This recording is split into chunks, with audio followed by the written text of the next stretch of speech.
पिछले आपको कवर कराया था, इलेक्ट्रिक सर्किट, ओम्स लॉ, है ना, रेजिस्टेंस, और क्या पढ़ाया था, क्या पढ़ाया, 1 ओम। अब उससे रिलेटेड और क्या देखते हैं, एक टॉपिक आपका और था इलेक्ट्रिक पोटेंशियल रिलेटेड, क्या पढ़ेंगे हम यहाँ पे, न्यूमेरिकल्स पढ़ेंगे, ठीक है। अब वो पहला न्यूमेरिकल क्या रहा है, क्वेश्चन ग्रुप पे भेज दूंगा, बाकी गया था ना क्वेश्चन, किसने नोट किया, गधे हो तुम सब गधे हो।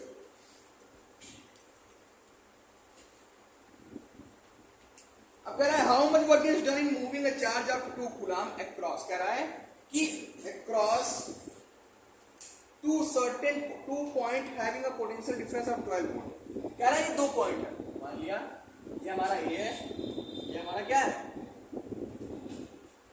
बी, हमारा ए है, हमारा बी, इनके बीच का पोटेंशियल डिफरेंस को किससे दर्शाते हैं, डेल्टा बी से। डेल्टा बी समझते हो क्या होता है, बीबी माइनस बी ए, कितना, बीबी माइनस बी ए की वैल्यू कितनी है 12 वोल्ट, कितनी है 12 वोल्ट, है ना। कह रहा है इन दोनों के बीच में पोटेंशियल डिफरेंस कितना है 12 वोल्ट है। अब कह रहा है कितना काम किया जाएगा, कितना काम किया जाएगा, मतलब कि डब्ल्यू की वैल्यू क्या होगी, what will be the value of W, जब कितना 2 कूलम चार्ज को यहां से यहां ले जाया जाए, जब पोटेंशियल डिफरेंस 12 वोल्ट है ना, और कितना किया जाएगा कि 2 कूलम चार्ज को यहां से यहां तक ले जाना है। फॉर्मूला क्या होता है, वैल्यू क्या दे रखी है, चार्ज कितना दे रखा है,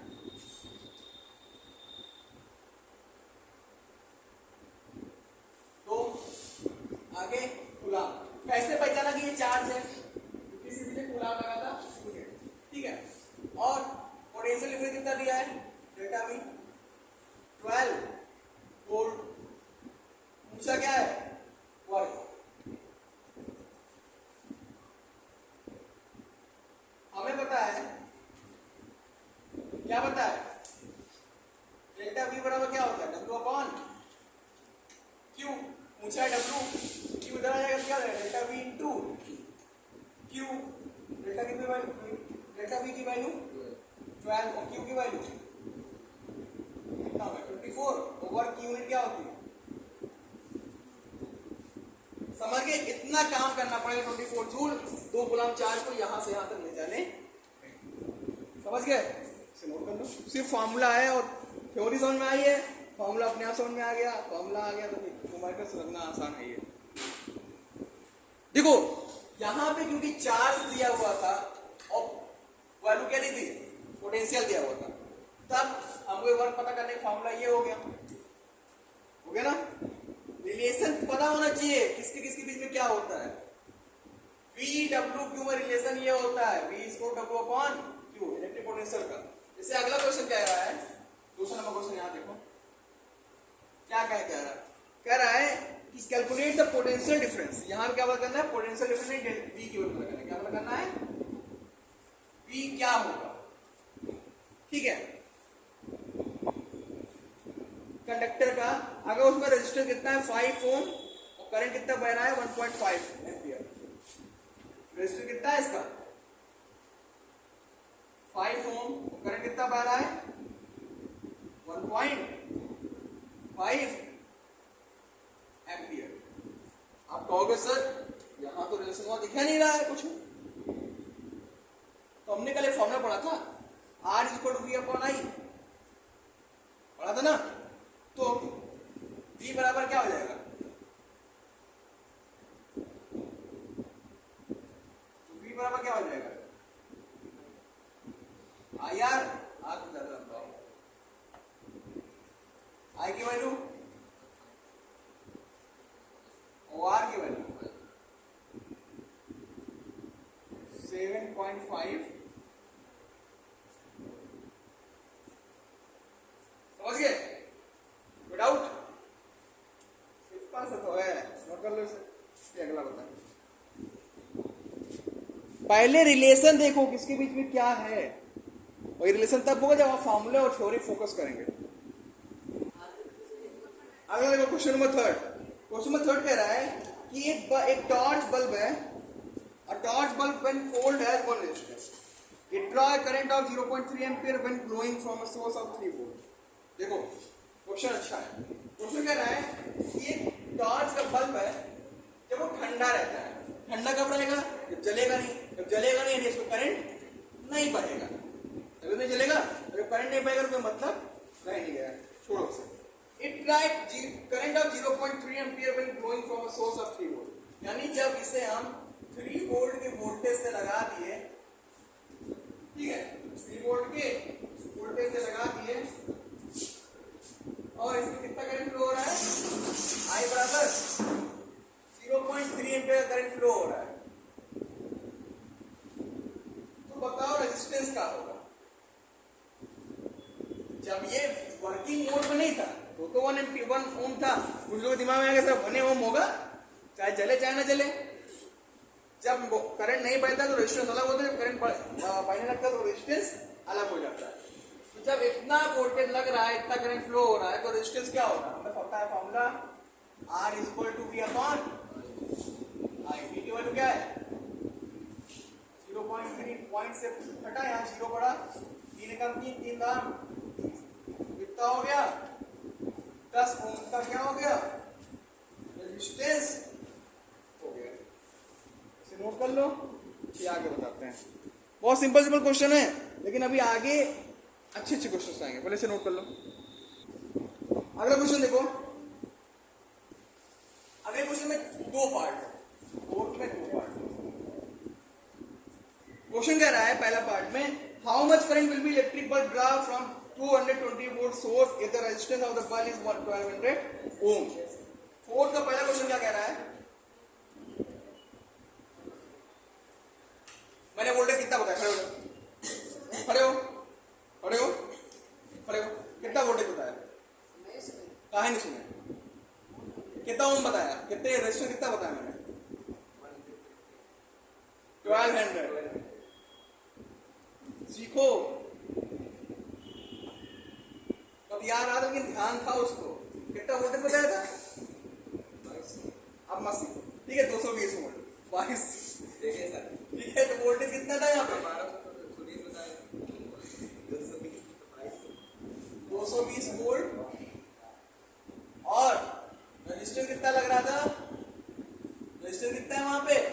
1200 वोल्ट, 1200 ओम। 1200 का रजिस्टेंस है, वो 220 वोल्ट का क्या है? पावर, उसको है क्या बोलते हैं? इलेक्ट्रिक बल्ब है, जहां से कितना करंट यहां से जाएगा, करंट केवल पता करना है। इसकी पहले पता करना है।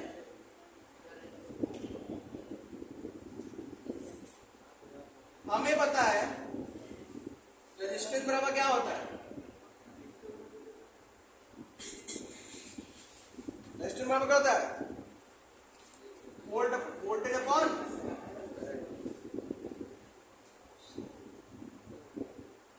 तो करंट बराबर क्या हो जाएगा? रेजिस्टेंस नीचे आ जाएगा,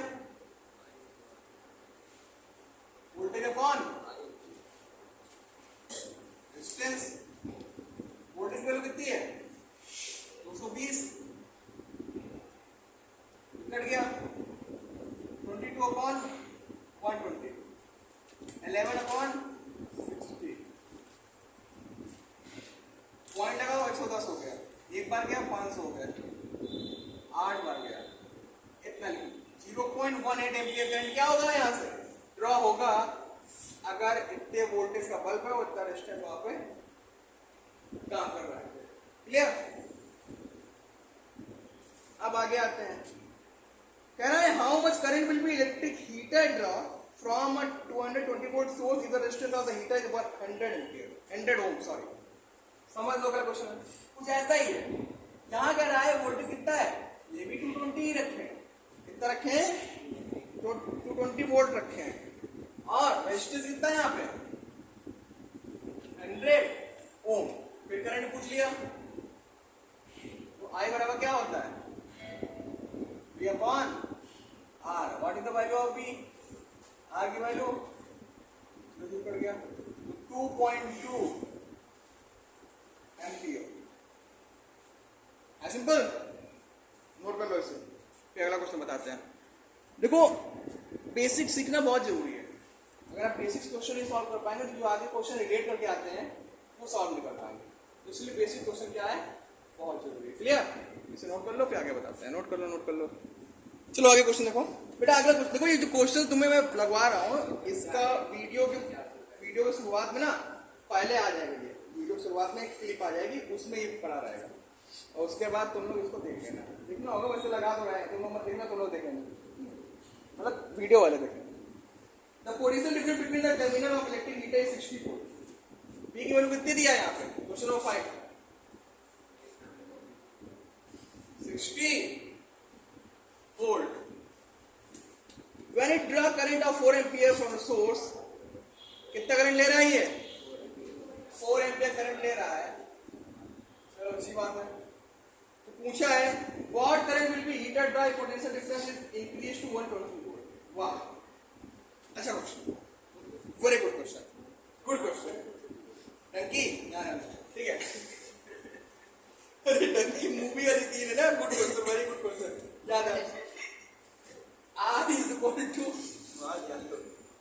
V अपॉन I।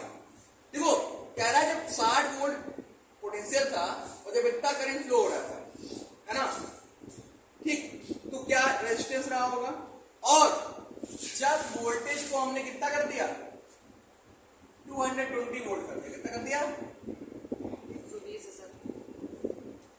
120। हाँ वही 120 से दिखा है, 120 वोल्ट कर दिया।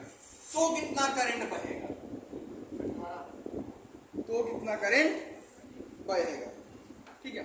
अब देखो R इस पर क्या होता है, ये पॉइंट होता है। अब कहोगे सर यहाँ पता करने के लिए हमें रेजिस्टेंस चाहिए, क्योंकि रेजिस्टेंस तो सेम ही होगा ना, रेजिस्टेंस तो सेम ही होगा ना। क्या करेंगे,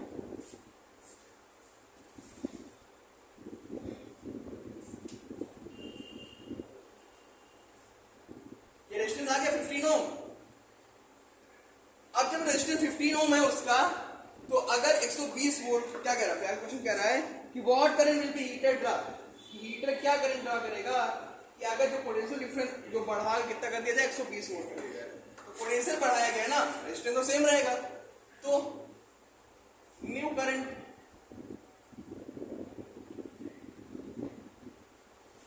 I बराबर क्या होगा, P dash upon R। P dash की वैल्यू 120 और R की वैल्यू 50।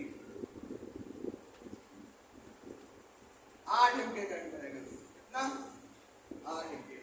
एक चीज हो जाए, एक डायरेक्ट फॉर्मूला सुन लो। देखो यहाँ जब भी कभी ऐसा क्वेश्चन हो कि सेम वायर हो, सेम तार हो, सब कुछ सेम हो, जैसे इसको क्वेश्चन कहा जब 60 वोल्ट था तो इतना करंट बह रहा था, है ना, अगर उसी वोल्टेज को बढ़ा दी जाएगी तो यानी कि रेजिस्टेंस सेम ही रहेगा, रेजिस्टेंस बढ़ता बढ़ता है नहीं, तार सेम है, करंट बढ़ जाएगा। तो एक रिलेशन जान लो क्या होगा, P upon R is equal to P dash upon P upon I is equal to P dash upon I dash. ये होता है वोल्टेज बढ़ाने पर करंट बढ़ जाता है ना, ये तो पढ़ा था हमने, तो ये तो रिलेशन आएगा। तो जब वोल्टेज कितना था 60 वोल्ट, तो करंट कितना बह रहा था 4 एम्पियर। जब वोल्टेज 120 हो गया तो करंट कितना बहेगा, I डैश बहेगा। क्रॉस मल्टीप्लाई करा लो, I dash into 60 equal to 4 into 120, तो I डैश बराबर कितना आ गया, 60 में 60, 62 जा यानी 8 एम्पियर। ये कुछ डायरेक्ट ट्रिक है, नोट कर लो। दोनों मैटर समझ, दोनों सेम है, थोड़ा लेंदी है, थोड़ा डायरेक्ट वाला है।